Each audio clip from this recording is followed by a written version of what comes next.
Eu trago para vocês uma discussão a respeito do formidável romance Admirável Mundo Novo, Brave New World, do escritor inglês Aldous Huxley. Essa obra fundamental, esse marco do pensamento, da criação, do aspecto distópico, publicada em 1932, no seio mesmo da ascensão ali, do nazifascismo ao poder, da antecâmara, do prenúncio da Segunda Guerra Mundial e do emparedamento que sofriam as então democracias liberais da Inglaterra, da França e dos Estados Unidos em face tanto do nazifascismo, da Alemanha nazista e da Itália fascista, quanto do stalinismo, da União Soviética policialesca sob o jugo do ditador Joseph Stalin.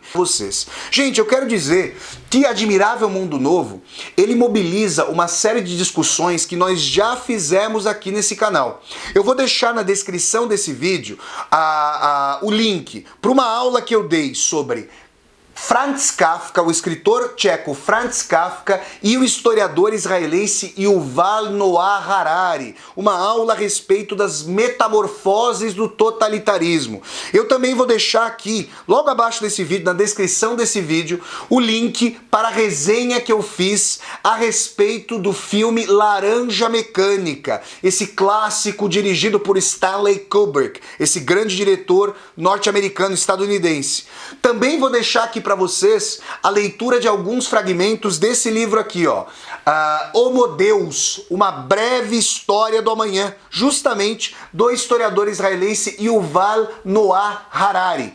Tamanha é a possibilidade, a potência de Admirável Mundo Novo mobilizar essas várias discussões a respeito do encampamento da realidade, da dominação da realidade por meio de biotecnologia. E aí quero dizer que hoje, quinta-feira, dia dessa resenha de livro, hoje essa resenha também dialoga com a próxima resenha de filme, que vai acontecer nesse sábado. Se você está assistindo a resenha aqui sobre Admirável Mundo Novo, você certamente vai ter interesse em assistir a resenha de filme que eu vou fazer sobre Matrix, sobre a primeira parte da trilogia Matrix. Então vale a pena você acompanhar todas essas discussões aqui, cujos links vão estar discriminados logo abaixo desse vídeo, para você acompanhar a metamorfose do totalitarismo em várias dimensões, do Estado policial, do encampamento tecnológico, da impossibilidade de um indivíduo ter uma fresta mesma de singularidade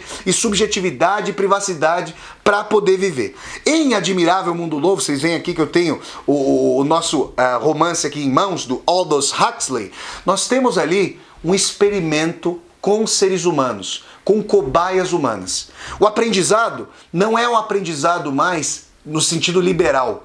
Não é você que vai até a escola, aprende as disciplinas, estuda, presta atenção ou não presta atenção, porque a escola é chata pra caramba, e assim por diante.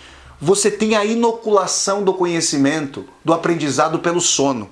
E isso faz com que nós percamos a deliberação sobre aquilo que queremos ou não queremos aprender, sobre aquilo para que nós queremos prestar atenção, em que nós queremos prestar atenção e aquilo em que nós não queremos prestar atenção. E pelo sono também são inoculados uma série de slogans, uma série de propagandas. Olha, é importante a estabilidade social, a disciplina, a ordem, o indivíduo deve ceder ao todo. Vejam, o que é muito interessante de base em Admirável Mundo Novo é a noção de que a tecnologia, encampada pelo interesse de grandes corporações e do Estado, ela está a serviço justamente de ela se reverte em técnica de dominação. Vejam que coisa atualíssima no momento em que os algoritmos e a inteligência artificial vão encampando a realidade e vão tolhendo a possibilidade de nós termos privacidade. Olha, gente, eu quero dizer que agora, em meio a essa pandemia do coronavírus, existem pessoas dizendo que não vão tomar a vacina vindoura porque alguns chips chineses, são que essas pessoas, isso é o que essas pessoas dizem, né, nas suas teorias da conspiração, que alguns chips chineses seriam inoculados por meio da vacina e as pessoas perderiam completamente a sua mais tenra, a sua mais recôndita capacidade de privacidade já desde dentro do corpo. Eu quero dizer a essas pessoas o seguinte, não que elas estejam completamente equivocadas. Hoje em dia, com a falta de transparência e com a falta de democracia. E não só em relação ao Estado e às grandes corporações chinesas, mas em relação aos próprios Estados Unidos, de onde vêm essas teorias conspiratórias. Eu quero dizer que se essas pessoas usam uma imaginação bem própria historicamente à ficção científica, que hoje é o gênero literário, é o gênero artístico mais realista que pode haver, é preciso dizer que já de elas terem um celular, já de elas estarem em rede, elas estão tendo todos os seus passos, sejam passos concretos por meio da captação de sua voz, seja por meio dos seus rastros virtuais, das suas pegadas virtuais, elas já estão sendo encampadas. E ainda que se recusem a ter um celular, coisa muito difícil e improvável para as pessoas que trabalham hoje, porque não conseguiriam perfazer boa parte do seu trabalho em real time, no tempo real ali, just in time and on demand, nessa noção forte de atuar no tempo presente, de ter uma coisa simultânea, uma atuação simultânea, se não tivessem um celular. Mas se recusassem a ter um celular, elas estariam tão enfeixadas, tão encampadas por pessoas ao seu redor que estão online, que a sua característica offline seria completamente revogável. Ela também estaria encampada em rede. Isso posto, Admirável Mundo Novo é como que a manjedoura do imaginário de todas essas relações distópicas. É um marco da literatura e do pensamento distópicos e projetivos do século XX. Por quê? Porque nós temos um livro que é publicado em 1932 e vai perceber contradições totalitárias, policialescas, encampadoras da realidade, dominadoras, no âmbito que vem do nazifascismo, do fascismo de direita, com Hitler e Mussolini, mas também do fascismo de esquerda, com Stalin, mas também vai perceber que nas democracias liberais, a sanha totalizadora, a sanha de dominação estava encampando os aspectos benéficos, democráticos do liberalismo político e econômico. Veja, quando em Admirável Mundo Novo, as cobaias, e vejam, os seres humanos são divididos em categorias alfa, beta e gama, cada um com a sua propensão, cada um com a sua disposição. E nisso, a Admirável Mundo Novo está dialogando, vejam vocês, com a República de Platão. Esse texto fundante aqui do Ocidente para falar sobre uma cidade-estado ótima, para uma cidade ideal, para trazer a dimensão aí de mudança. Tanto é assim que os utopistas dos mais diversos países e vertentes têm na República de Platão o seu texto fundante. É possível dizer que a República de Platão, tombada de ponta cabeça, é Admirável Mundo Novo, onde Platão apostava na distinção entre os seres humanos, para seres humanos de ouro, seres humanos de prata, seres humanos de bronze, para trazer ali uma configuração ótima, dando vazão à vocação e às características mais autóctones e precípuas de cada indivíduo, para o bem, para a maximização, para a potencialização dos ideais e das virtudes da República. Onde Platão faz isso, e faz isso de maneira bastante emancipatória, porque vocês vão se lembrar de que a época de Platão, a distinção, a divisão dos seres humanos, de acordo com as suas características mais precípuas e não pelo seu nascimento, era algo radicalmente emancipatório, era algo utópico, era algo revolucionário.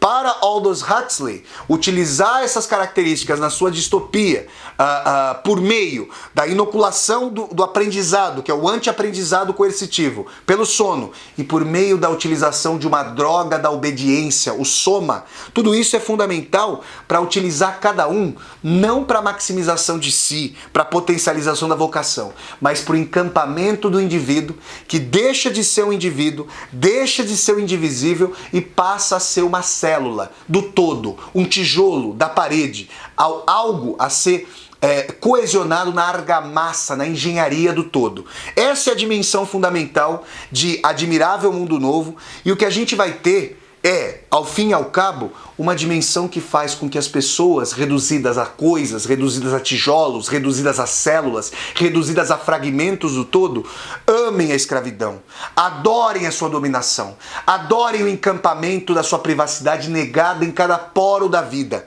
É nesse sentido que Admirável Mundo Novo é a imagem refratada de distopias que trazem ali a dimensão de que acabou qualquer nesga, qualquer fresta de liberdade para o indivíduo. E aí, gente, é interessante pensar que há determinados momentos em que ali as cobaias, que têm horário para acordar, que têm horário para dormir, que ouvem ali os mantras reiterados continuamente, que são estudantes da sua própria decrepitude, do seu próprio encampamento, pelas estruturas autoritárias do Admirável Mundo Novo, em determinados momentos ainda há uma nesga de privacidade, uma nesga de subjetividade. Por quê? Porque em determinado momento há um diálogo muito interessante entre duas pessoas ali, ou duas coisas, ex-pessoas reduzidas a coisas, em que se diz, olha, eu não sei o que fazer com determinados sentimentos, com determinadas emoções que estão despontando, determinados aspectos, eles não estão ali no programa. O que eu faço com isso? É nesse momento que a gente percebe que essas dimensões não captáveis, de uma racionalidade, vejam, Aldous Huxley mostra que o iluminismo, o projeto das luzes, o projeto que funda a modernidade, que antecede ali a Revolução Francesa, de trazer ali um domínio da natureza, um conhecimento da ciência, um encampamento do mundo pela ciência, ele se reverte contra os criadores. Então a criatura, que é a ciência, se reverte contra os criadores e ao encampar o mundo, passa a encampar o próprio homem e a própria mulher. Então existe uma reversão do iluminismo da ciência contra os estandartes, contra os baluartes desse desenvolvimento. E aí, gente, nesse momento a razão é reduzida não àquela dimensão para emancipatória, para guiar as nossas ações em prol do todo, para mostrar os nossos limites, para coesionada com a dimensão da emoção, do afeto, do sentimento, da vontade, todas essas dimensões humanas, o iluminismo cinde a razão tecnológica, meramente tecnológica, a razão ali fria, abstrata, ela cinde o ser humano em domínios, ela prescinde das emoções e do afeto e vai fazer com que essa razão seja o encampamento da realidade. E quando existe um resquício, uma nesga de afeto nessas pessoas, elas já não conseguem lidar com algo que não esteja programado. É nesse sentido, gente, que eu quero mostrar aqui a vocês o livro Homo Deus. Eu já mostrei, eu tô aqui na minha mão direita, eu tô com o Admirável Mundo Novo, e na minha mão esquerda eu tô com o Homo Deus do Harari. Por quê? Porque eu tendo a ver o Homo Deus do Harari como uma continuação radical, uma atualização de Admirável Mundo Novo. Em que medida? Na medida em que o Harari vai mostrar que aquilo que era inoculado de maneira mais longínqua, por mantras, mesmo pelo sono, agora, na nossa realidade contemporânea, com essa inteligência artificial, está muito mais perto de evitar esses rompantes, essas nesgas, esses resquícios de subjetividade, de índole própria, de afeto e de emotividade, com a tentativa de encampamento de todas as dimensões neurobioquímicas, as dimensões cerebrais, sendo revertidas por algoritmo. Quero dizer a vocês que nesse livro, que é altamente huxleyano, né? Eu estou usando aqui o sobrenome do Aldous Huxley para falar que o Harari, o Yuval Harari, é alguém huxleyano.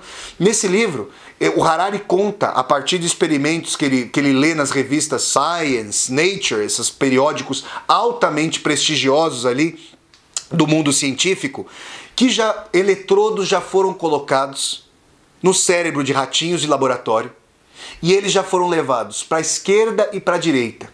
E quando esses cientistas ou esses donos de grandes corporações que bancam esses experimentos dizem que isso vai ser importante para que os ratinhos entrem, por exemplo, em incêndios ou em locais de escombros e mostrem onde estão as pessoas, se vocês acreditariam que vai ficar nisso? Ou vocês acham que essa tecnologia pode ser revertida para um dia esse eletrodo ser inoculado, por exemplo, em vacinas, como dizem aí os teóricos da conspiração, e para que nós sejamos levados para a esquerda e para a direita?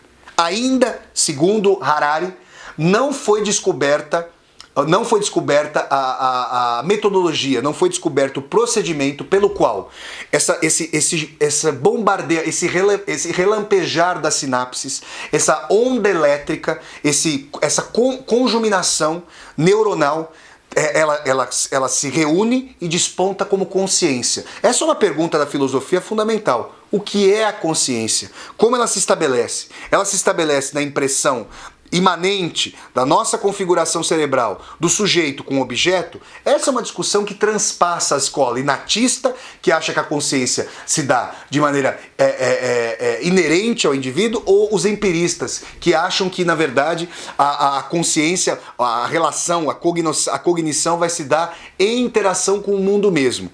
Nós vamos ter isso, mas o que interessa aqui para nós é dizer que, se for descoberto o modo, o processo pelo qual a rede neuronal explode como eletricidade e gera a fagulha do pensamento e da consciência, vocês percebem que isso pode gerar o encampamento final do indivíduo e a doutrinação dos seus afetos, da sua vontade e do seu pensamento em prol não mais de uma propaganda exterior, não mais de mantras inoculados pelos sonos, mas justamente um robô. Vejam, o substantivo robô, ele vem do verbo russo rabotat. Salvo engano, foi até um engenheiro russo que fundou o robô nos Estados Unidos, emigrado, saído da União Soviética e que foi aos Estados Unidos. Rabotat. Aqui nesse caso, nós de fato seríamos transformados em pilhas, em energia para nutrir todo um sistema. Nós já o somos em enorme medida na exploração do nosso trabalho por esse turbocapitalismo, sem o resguardo dos direitos sociais que vem sendo destruídos pelo neoliberalismo. Mas nessa medida estaria ali encampada toda a possibilidade de nós nos autodeterminarmos ou pensarmos que temos uma nesga de livre-arbítrio. É nesse sentido, pessoal, que Admirável Mundo Novo pode ser lido, eu vou mostrar aqui os dois livros novamente, pode ser lido como um prenúncio de Homo Deus, uma breve história do amanhã, esse livro fundamental do Harari. Se vocês fizerem a leitura de Aldous Huxley com Harari, vocês vão ganhar muitíssimo nas reflexões e perceber que muito do que o Huxley projetou como distopia futura vem sendo encampado e concretizado hoje. Você pode ter um simulacro de democracia, utilizar as cascas, as formas vazias, esvaziadas de conteúdo social e emancipatório da democracia, por exemplo, fazendo eleições para selecionar líderes apenas dentro de um grupo muito restrito e ceifando a possibilidade dos outros que gostariam de expandir o horizonte da democracia, uma democracia para se tornar de uma democracia mera casca para uma democracia social, e trazer vários mecanismos de encampamento da realidade, de encampamento ideológico, de mostrar para as pessoas o que elas querem ouvir. Até que não só seja mostrado para as pessoas o que elas querem ouvir, mas seja pensado pelas pessoas e não para as pessoas. Pelas pessoas o que elas querem projetar com esse tipo de dominação que Aldous Huxley, em Admirável Mundo Novo, traz para nós. A paixão pelas grades da cela, a reversão completa da República de Platão, que visava a reforma da humanidade, a criação de uma cidade-estado ideal, numa cidade-estado, num encampamento do mundo que tolha a possibilidade mesma de dissensão, que traga a estabilidade como máxima maior e que mostre que indivíduo, democracia tem a ver com dissenso. Um dissenso dentro da esfera legal, constitucional, mas ainda assim um dissenso. Essa foi, gente, a resenha sobre Brave New World, Admirável Mundo Novo, de Aldous Huxley, obra de 1933 desse grande autor inglês, cujos marcos de pensamento e criação se transformaram ali num paradigma para pensar os caminhos e descaminhos da utopia revertida em distopia. Volto a dizer que vocês vão ganhar muito em assistir. Eu vou deixar todas as referências aqui para vocês. Vocês vão ganhar muito em assistir a aula que eu dei sobre Kafka e Harari. Vocês vão ganhar muito em assistir a leitura de alguns trechos de Homo Deus que eu já fiz e em assistir neste sábado a resenha que eu fiz sobre o filme Matrix, que vai estar disponível a partir das 10 horas da manhã. Se vocês gostaram de mais essa resenha de livro aqui do meu canal, eu peço que vocês vocês deem um like no vídeo, curtam o vídeo, disseminem esse vídeo pelas redes sociais para que nós possamos chegar cada vez mais e mais pessoas. E se você está chegando ao canal pela primeira vez, eu peço que você se inscreva aqui no canal e toque a sinetinha para poder receber as notificações, deixando também o seu comentário para eu poder conversar com você. Então, pessoal, até a próxima resenha de livro aqui no meu canal. As resenhas de livro acontecem todas as quintas-feiras, às 8 horas da noite. Até a próxima, pessoal, e tchau, tchau!